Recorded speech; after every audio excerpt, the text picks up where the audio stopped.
풍경이 있는 것 같습니다. 성탄절이 가까워지면 크리스마스를 설치하게 되지요. 사람들을 만나면 메리 크리스마스 우리가 인사를 나누게 되고요. 크리스마스 트리 아래에 크리스마스 선물을 예쁘게 포장해 두고 크리스마스가 되면 그 포장을 뜯어서 나누는, 그런가 하면 크리스마스 전야제를 또 몇 달 동안 준비를 하지요. 그래서 24일이 되면 준비했던 성극과 찬양으로 하나님께 영광 돌려드리고, 그렇게 이제 크리스마스 전야제를 마치고 나면 교회에서 떡국 끓여 먹고, 그리고 새벽성을 돌면서 크리스마스 캐롤을 부르고 성도님들의 집을 방문하고, 그렇게 이제 밤새 꽁꽁 얼고 교회로 돌아와서 이제 교회로 친구들과 함께 모여서 온라이트 게임을 하면서 밤새 놀고요. 그리고 정작 25일 성탄절 예배 때에는 꾸벅꾸벅 졸고요. 크리스마스 하면 이런 풍경이 떠오르는 것 같습니다. 그런데 이제는 이런 풍경을 보기가 쉽지가 않은 것 같습니다. 왜냐하면 무엇보다도 아무래도 성탄절 행사를 주로 준비하는 사람들이 학생들인데, 말씀드린 것처럼 요즘에는 겨울방학이 너무너무 늦어져 가지고요. 성탄 전야제를 준비할 시간 자체가 너무나도 부족하고 빠듯하죠. 게다가 기말고사가 겹치기라도 하면 정말 시간이 없습니다. 우리 교회 아이들만 하더라도 지난주 또는 그 전주에 기말고사들이 있었어요. 그뿐 아니지요. 새벽송이라고 하려고 치면은요, 한밤에 왜 노래를 부르느냐고 민원이 들어갑니다. 그래서 민원 때문에도 새벽성을 돌리기가 쉽지가 않고요. 성탄 캐롤을 조금 그래도 틀어놓으려고 하면 공공장소에서 성탄 캐롤 저작권에 문제가 생기죠. 누군가가 신고를 하면 그게 또 문제가 될 수 있어요. 벌써 한 3년, 4년 됐네요. 우리 교회에 이제 처음 코로나가 터져가지고 정말 부랴부랴 카메라 사고, 영상 장비, 음향 장비 준비해가지고 어떻게 해가지고 이제 영상 예배를 드리게 되었습니다. 근데 그 영상 예배 드리는 중에 자막 하나 넣었어요.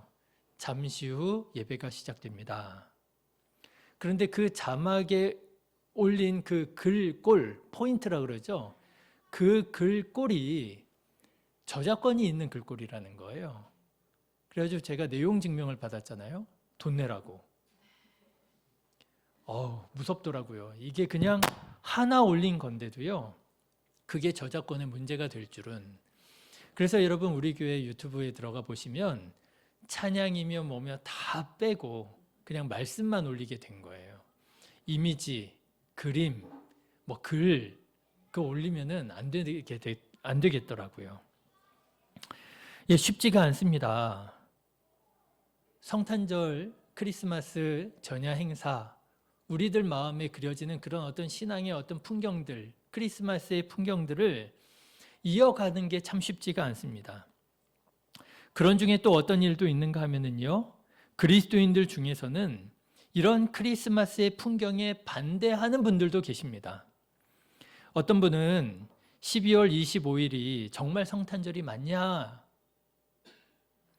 들어보니까 이 12월 25일이라고 하는 이 날짜가 로마 시대 태양신의 축제일이라고 하더라. 그런데 기독교 신앙이 이 로마의 태양신 신앙과 혼합돼 가지고 그냥 태양신 섬겼던 그런 어떤 마음으로 그 예수님의 성탄절을 그렇게 하고 있는 거 아니냐. 이런 우상 숭배적인 성탄절 우리 지키면 안 된다. 12월 25일 이거 아니다. 주장하시는 분도 계시고요. 또 어떤 분은요, 크리스마스 트리가 북유럽의 이교도 문화라고, 여러분 들어보셨습니까? 이교도 문화라고, 성경에 크리스마스 트리라고 하는 이런 얘기가 전혀 나오는 게 없는데 왜 교회에서 크리스마스 트리를 만드느냐, 설치하면 안 된다 주장하시는 분도 계시고요. 또 어떤 분은요, 성탄절의 주인공은 예수님인데 언제부터인가 산타가 성탄절의 주인공이 됐단 말이지요. 산타를 몰아내고 예수님을 다시 우리가 경배해야 된다고 산타클로스를 또 배격하고 적대시하는 그런 문화가 또 안에 있고요. 또 어떤 분은요, 그리스도인들이 성탄절에 왜 캐롤을 부르느냐, 왜 캐롤을 듣느냐, 캐롤은 찬양이 아니다. 그렇죠? 가만 생각해 보면 캐롤이 찬양이 아니에요. 왜 캐롤을 그리스도인들이 듣느냐? 그리스도인들은 성탄절 되면 성탄 찬양을 불러야 된다. 성탄 찬양을 들어야 된다. 주장하시는 분들도 계십니다. 그래서 제가 어떻게 들었는데, 미국 같은 경우에 크리스마스 트리를 설치하지 않는 교회들이 제법 많다는 얘기를 들었습니다. 그러다 보니까 상황이 어때요? 크리스마스가 전혀 크리스마스 같지가 않아요. 크리스마스 풍경이 우리들 마음에 있는 그려지는 그런 크리스마스 풍경이 도무지 보여지지가 않습니다. 크리스마스의 전통이 왠지 점점 희미해져 가는 것 같고 단절되어져 가는 것 같은 느낌을 지울 수가 없겠더라고 하는 거예요. 여러분, 크리스마스 캐롤로 아주 유명한 노래가 있습니다. 제가 지난번 성탄절에도 말씀드렸던 것 같은데, 머라이어 캐리라고 하는 미국의 여가수가 있잖아요. 이 머라이어 캐리가 크리스마스 캐롤이라고 하는 앨범을 발매를 했어요. 그리고 그 크리스마스 캐롤에 All I Want for Christmas is You, 굉장히 유명한 All I want for Christmas is you, baby 하는 게 있어요.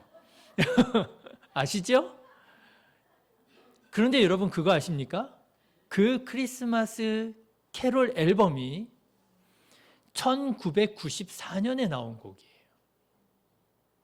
지금으로부터 30년 전에 나온 겁니다. 그런데 지금도 여전히 크리스마스가 되면 그 앨범이 불려지고 있어요. 무슨 말입니까?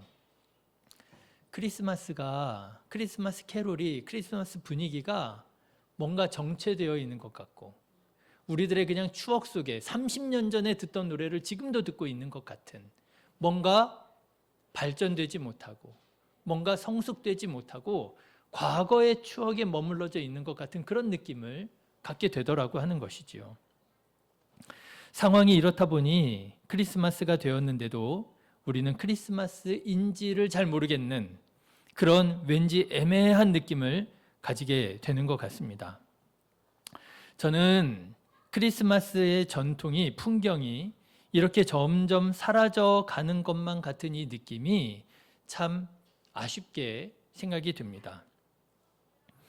크리스마스 분위기가 사라져가는 것 그 자체를 아쉬워한다기보다 교회 안에서조차도 예수님을 믿는 우리 그리스도인들조차도 성탄의 기쁨을 온전히 누리지 못하는 것만 같은, 여러분 그렇지 않습니까? 모르겠어요. 제가 어렸을 때 느낌이, 어려서 그런 느낌을 받았는지 모르겠는데요. 성탄절이 되면 왠지 마음이 두근거리고 왠지 기대가 되고 그랬었던 것 같아요. 뭔가 들떠있는 분위기가 되고요. 그런데 요즘에는요, 그런 느낌을 갖기가 참 쉽지가 않은 것 같아요. 교회조차도, 예수님을 믿는 우리 그리스도인들조차도 혹시 성탄의 기쁨을 누리지 못하고 잃어버리고 있는 것은 아니냐 하는 것입니다. 여러분, 우리 믿는 사람들만이라도 우리를 구원하시기 위하여 하나님께서 독생자 예수 그리스도를 세상에 보내어 주신 이 성탄절을 더욱 기뻐하고 감사하며 보낼 수 있기를 주님의 이름으로 축원합니다. 성탄의 기쁨을 지키며 나누며 살아가시기를 주님의 이름으로 축원합니다. 그래서 제가 몇 년 전에서부터 성탄절이 되면 성탄 장식을 하나씩 사게 됐어요. 여러분 기억하십니까? 이런 거 하나 사고요. 그 다음에는 사슴 사고요. 그 다음엔 트리 사고요. 그 다음 별 사고요. 하나하나 사다 보니까 이제는 너무 많은가? 지난주가 아니라 성탄 장식을 하는 날이었습니다. 이제 제가 박스를 꺼내가지고 우리 집사님, 우리 권사님들에게 이것 좀 설치를 해달라고, 우리 교회학교 학생들한테 얘들아 이것 좀 설치하라고 그랬더니 교회학교 학생인가 누군가가 왜 이렇게 많어? 이러면서 설치를 하는 거예요. 너무 많은가? 이런 생각이 들더라고요. 예. 왜 그랬느냐 하면은요, 우리라도 뭔가 이런 성탄의 분위기를 만들고 성탄의 기쁨을 우리가 지켜나가야 되지 않겠나. 그렇게 하나씩 하나씩 사간 것이 이제는 제법 풍성해지고 많아진 것 같아요. 바라기는 이런 장식품들만 많아지는 것이 아니라 여러분 마음속에 예수 그리스도에 오신 이 성탄의 기쁨이 더욱더 충만해지시기를 주님의 이름으로 축원합니다. 그래서 저는 오늘 이런 크리스마스 전통이 어떻게 생겼는지를 여러분들과 함께 나누면서 우리가 지켜나가기 원하는 이 성탄절의 의미를 한번 되새겨보고자 합니다. 앞서 말씀드린 것처럼 이런 전통을 의심하는 사람들은 이런 전통들의 비신앙적인 그런 면을 좀 부각하고 강조하는 경향이 없지 않아 있습니다. 그런데도 불구하고 우리는 왜 크리스마스의 전통을 만들어가고 또 지켜가기 원하느냐? 그 대표적인 예로 오늘 저는 크리스마스 선물에 대한 전통을 좀 말씀드리고자 해요.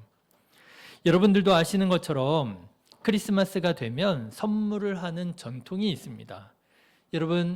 여러분들의 자녀들에게, 여러분들의 자녀 손자들에게 크리스마스 선물 준비하셨습니까? 준비하셨나요? 비밀이십니까? 네, 여기 학생들은 잔뜩 기대하고 있습니다.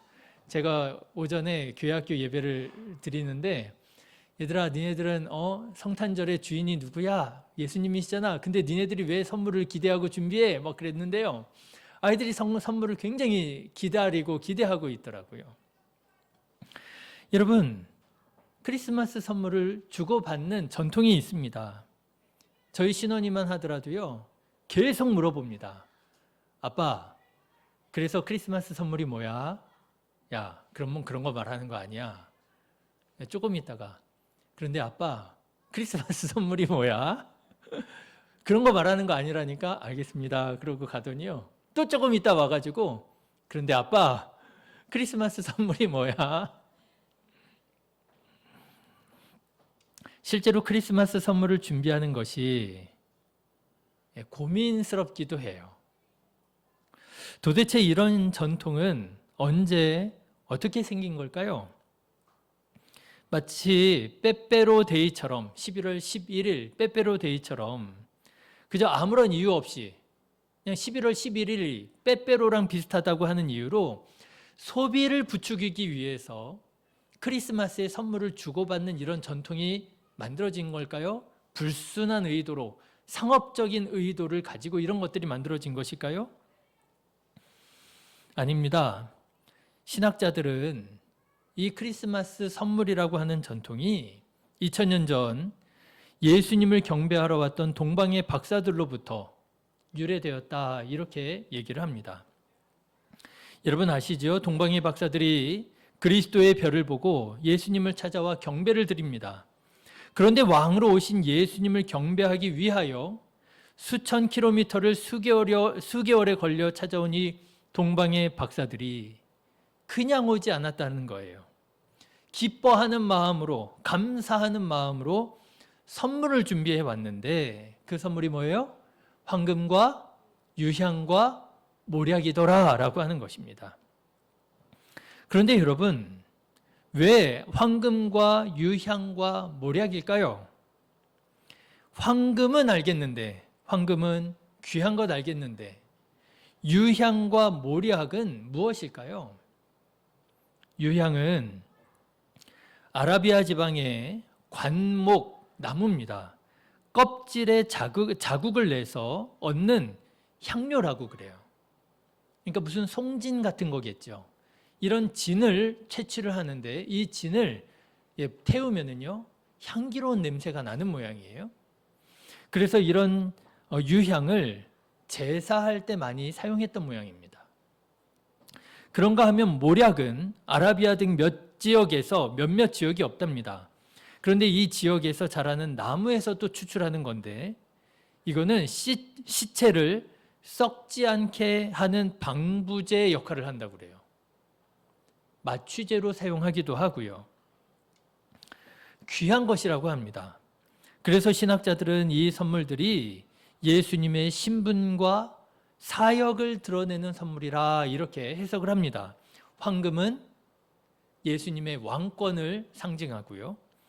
유향은 예수님의 신성, 제사장성을 상징하고요. 모략은 그리스도의 순환과 죽음을 의미한다고 하지요. 이렇게 동방의 박사들은 아기 예수님께 황금과 유향과 모략을 선물로 드리게 되는데, 바로 이 사건에서 크리스마스 선물이라고 하는 전통이 생겼다는 거예요. 자, 그런데 여러분, 이 2000년 전 성경의 사건이 하루아침에 전통으로 만들어졌느냐? 아닙니다. 오늘 우리에게 전통으로 전해지기까지 여러 전통의 계승자들이 있었다는 거예요.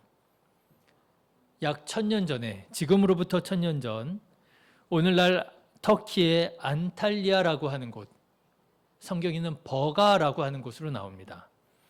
이 안탈리아 서쪽에 리키아라고 하는 작은 도시가 있었다고 해요. 그런데 이 도시에 주교가 있었는데, 이 주교가 크리스마스 전통을 계승하게 됩니다. 그 주교의 이름은 니콜라스라고 하는 주교인데요. 이 주교가 그 마을에 어떤 가난해서 결혼하지 못하고 사창가에 팔려갈 위기에 놓인 세 자매에 대한 이야기를 듣게 됩니다. 그래서 너무너무 안타까운 마음에 이 주교가 몰래 돈을 그 집에 주고 갔다는 거예요. 그래서 이 주교가 사람들에게 알려졌고 사람들에게 큰 감동이 되었더라는 것입니다. 그래서 이 니콜라스 주교를 성인으로 추대를 하게 돼요. 세인트 니콜라스가 됩니다. 그리고 12세기에 한 200년 정도 흐른 후에 프랑스의 수녀들이 12월 5일을 세인트 니콜라스의 축일로 선포를 하고요. 이 12월 5일이 되면 가난한 아이들에게 선물을 주기 시작을 했답니다. 그런데 이 일이 크리스마스 전통이 되었다는 거예요. 크리스마스가 되면 아이들에게 선물을 주는 전통이 되었다는 거예요. 이 일이 발단이 돼서 오늘날 세계의 많은 아이들이 크리스마스 선물을 기다리게 된 것이라는 거예요. 자, 그런데 여러분, 이 세인트 니콜라스가 누구냐? 산타클로스가 됩니다. 여러분 생각해 보십시오. 세인트, 성인이라는 뜻이잖아요. 그런데 이게 다른 언어로 산타가 성인이라는 뜻이라는 거예요. 산타. 클로스는 이름이고요. 산타클로스가 이름이 아니고요. 니콜라스가 이름인데요. 세인트 니콜라스, 산타 니콜라스, 산타 클로스, 이렇게 이름이 형성이 된 것이라는 거예요. 그래서 성탄절이 되면 선물을 주는 이 전통이 또 이렇게 계승이 된 겁니다. 그러던 중에 1900년경에 크리스마스 선물을 계승하는 또 한 사람이 등장하게 됩니다. 바로 오 헨리라고 하는 미국의 소설가예요. 1906년에 오 헨리라는 사람이 The Gift of the Maggie라고 하는 소설을 쓰게 됩니다. 우리나라 소설로 이제 번역이 됐을 때는 크리스마스 선물이라고 하는 제목으로 번역이 돼요. 이 소설의 내용은 그렇습니다. 짐과 델라라고 하는 가난하지만 서로를 정말 사랑하고 아끼는 부부가 살았더랬습니다. 그런데 이 짐이라고 하는 남편에게는 할아버지 때로부터 물려받은 시계가 자랑거리였다는 거예요. 그리고 델라라고 하는 이 아내에게는 풍성하고 아름다운 황금색 머리카락이 자랑거리였더라고 하는 거예요. 어느 날 성탄절이 되었습니다. 이 아내 델라가 남편에게 크리스마스 선물을 해주고 싶은 거예요. 그런데 너무너무 가난해서 그의 수중에 있는 돈이라고 하는 게 1달러 87센트밖에 없었다는 것입니다. 그것 가지고는 뭘 선물을 줄 수 있을 만한 게 없었더라는 거예요.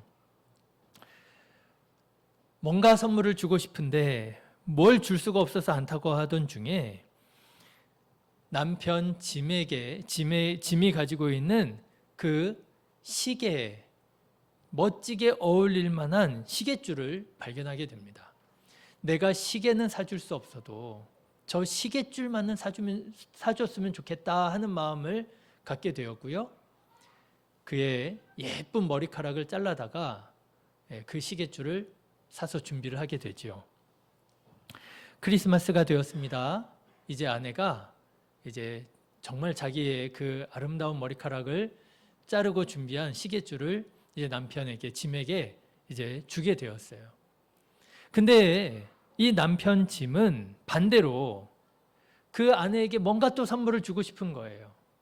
뭘 줄 수 있을까 고민하던 중에 풍성하고 아름다운 그 황금색 머리카락에 잘 어울리는 머리빗 세트를 준비를 하게 됩니다.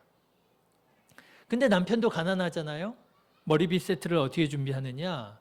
자기가 아끼고 아꼈던 그 할아버지 때로부터 물려받았던 시계를 팔아다가 머리빗 세트를 준비를 하게 된 거예요. 그러니까 이 크리스마스 날에 이게 서로 당황스러운 거예요. 남편은 아내의 풍성한 머리를 위하여 머리빗 세트를 준비했는데 아내는 그 머리카락을 잘라다가 남편의 시계줄을 준비했으니까 이게 서로가 준비한 선물이 쓸모없게 된 거예요. 선물을 받아본 아내 델라는 울음을 터뜨리게 됩니다. 정성껏 준비했는데. 근데 짐은 괜찮다고 아내 델라를 달래면서 이야기가 마무리되지요. 그러면서 이 소설의 작가인 오헬리라고 하는 사람은요, 동방의 박사들이 예수님께 준비했던 황금과 유향과 모략, 그것만큼이나 어쩌면 그것보다 더 이 짐과 델라가 준비한 선물이 가치 있는 선물이 아니겠냐라고 하는 메시지를 전하게 되는 것이지요. 이 소설은 많은 사람들에게 감동을 주었고요. 선물의 진정한 의미가 무엇인지를 다시금 생각하는 그런 계기가 되었습니다. 그러면서 크리스마스 선물이라고 하는 전통을 계승하는, 이어주는 역할을 하게 되지요.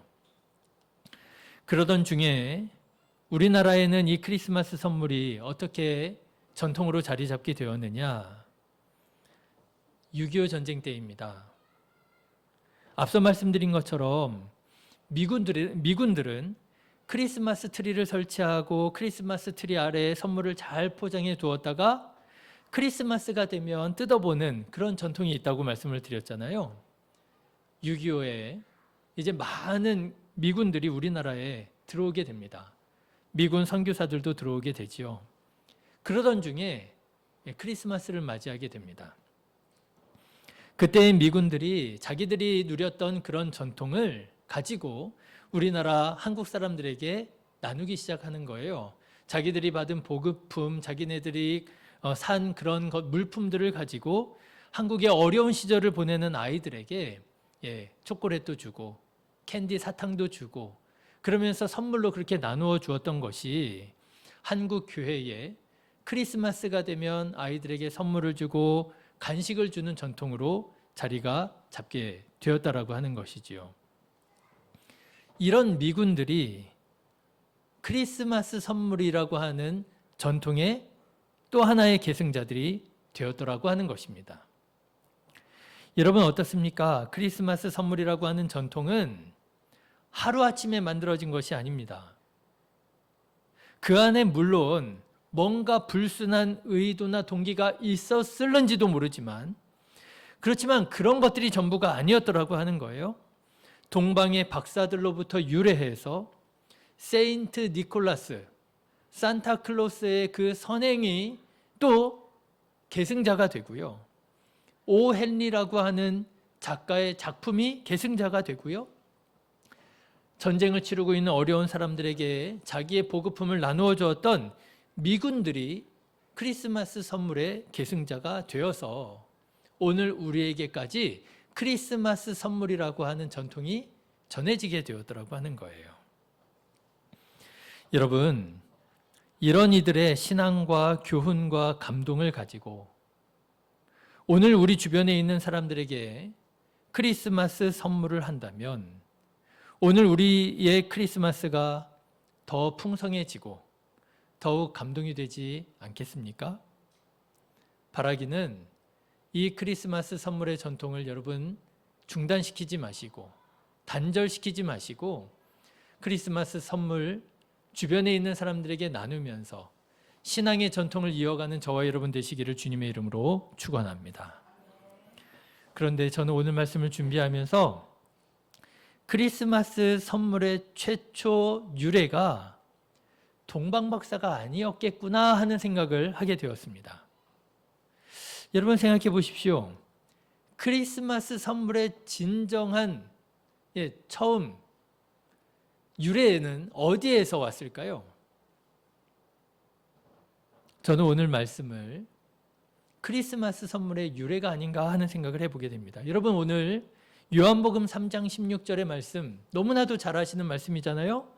다시 한번 읽어보실까요? 시작. 하나님이 세상을 이처럼 사랑하사 독생자를 주셨으니 독생자를 주셨어요.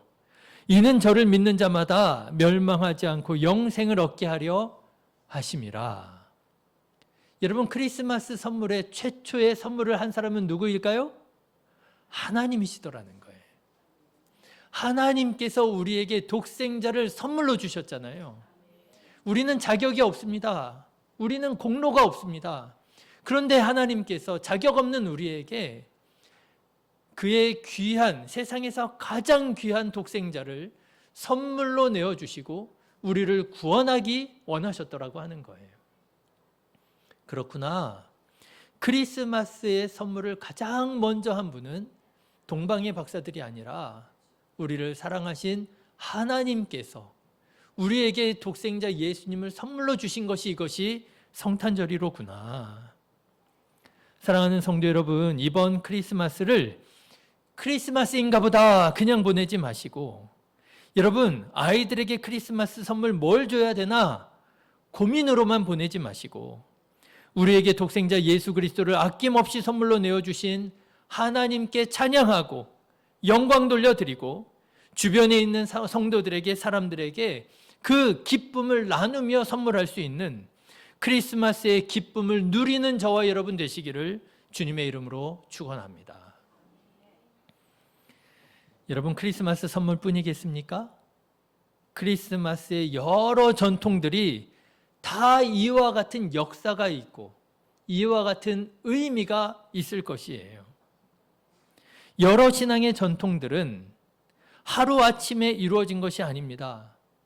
오랜 시간 속에 여러 사람들의 신앙적인 감동과 헌신이 켜켜이 쌓여져서 만들어 우리에게 전해진 것이 바로 크리스마스 전통인 것이지요. 저는 우리가 이렇게 의미 깊고 귀한 크리스마스 전통들을 단절시키지 않았으면 좋겠습니다. 계승하고 지키고 발전시키는 크리스마스 전통의 계승자들이 되기를 원합니다. 요즘 세상이 어떻습니까?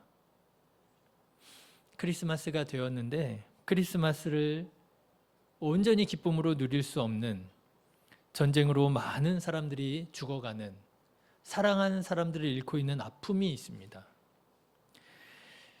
생각지도 못했던 계엄과 탄핵으로 모든 국민들의 마음이 어수선하고 불안해하고 있습니다. 그런데 여러분 지난주에도 말씀드렸지요. 예수님께서 세상에 오셨던 때를 보니까 그때도 바로 오늘과 같은 그런 때였더라고 하는 것 아닙니까? 자격 없는 왕이 폭정을 일삼고 있었고요. 자격 없는 제사장들이 부패했었고요. 하나님의 말씀을 전할 선지자들이 끊어져 버렸었고요. 암담했었던 그때에 하나님께서 독생자 예수 그리스도를 우리에게 보내주셨더라고 하는 것 아닙니까? 그래서 그 예수님께서 우리의 빛이 되어 주시고 소망 되어 주셨다라고 하는 것 아닙니까? 생각해 보니까 이때야말로 전쟁의 소식이 끊어지지 않는 계속되는 죽음의 소식이 전해지는 이때야말로 우리가 더욱 힘써 성탄의 기쁨을 지키고 전해야 될 때더라라고 하는 것입니다. 여러분, 이때야말로 성탄의 트리를 세우고 성탄 캐롤을 부르고 함께 모여 하나님께 찬양하고 하나님께 영광 돌려야 할 그때더라라고 하는 것입니다. 여러분, 성탄 트리를 만드십시오. 예, 번거롭더라고요. 저희 집에다가 성탄 트리를, 저희는 트리는 세우지 못했는데요, 장식을 했어요. 예, 번거롭더라고요. 번쩍번쩍 하면은요, 정신산란하더라고요. 그래도 여러분, 성탄 트리를 세우고 성탄 장식을 하고 캐롤을 틀어놓으면서 성탄의 풍경과 분위기를 만들어가는 거예요. 저는 오늘 그 첫 시작을 또 하나의 잊혀져 가는 크리스마스 전통이지요. 크리스마스 인사로 함께 시작하면 좋겠습니다. 크리스마스 인사 뭐죠? 메리 크리스마스예요. 이거 참 잊혀져 가고 있는 것 같아요. 제가 언젠가 전환가 할 때 끝날 때 화급하게 메리 크리스마스 이렇게 인사를 했더니 그분이 되게 당황해 하시는 거예요. 당황해 하실 분이 아닌데 믿는 분이신데 제가 메리 크리스마스 이렇게 인사하니까 되게 당황해 하시더라고요. 여러분, 한번 메리 크리스마스 인사해 보실까요? 제가 여러분들께 메리 크리스마스, 메리는 즐겁다, 기쁘다라는 뜻이에요. 메리 크리스마스라고 하는 말은 즐거운 성탄입니다, 기쁜 성탄입니다, 이런 뜻이에요. 여러분, 제가 여러분들께 메리 크리스마스 인사할 때 여러분 저에게 화답해 주시면 좋겠습니다. 하실 수 있으시겠죠? 우리 교회학교부터 한번 해볼까? 메리 크리스마스. 예, 이렇게 되는 거예요. 당황해 하는 거예요. 자, 여러분 한번 같이 해보실까요? 메리 크리스마스. 네, 우리 옆에 있는 분하고 한번 해보실까요? 메리 크리스마스 인사하겠습니다. 네, 앞에 있는 분하고도 예, 어색하지만 처음 딱 뜨면은요, 이제 만나는 사람들마다 그분을 당황스럽게 만드는 거예요. 메리 크리스마스 인사하면서 우리 안에 모든 갈등이 풀어지고, 메리 크리스마스 인사하면서 서로의 상처를 보듬어주고, 메리 크리스마스 인사하면서 평화를 이루고 그와 연합하고, 예수님께서 2000년 전에 우리 가운데 오셨던 그 사건이 오늘 우리 가운데에서 놀랍도록 이루어지게 되기를 간절히 기도합니다. 기도하겠습니다. 좋으신 하나님,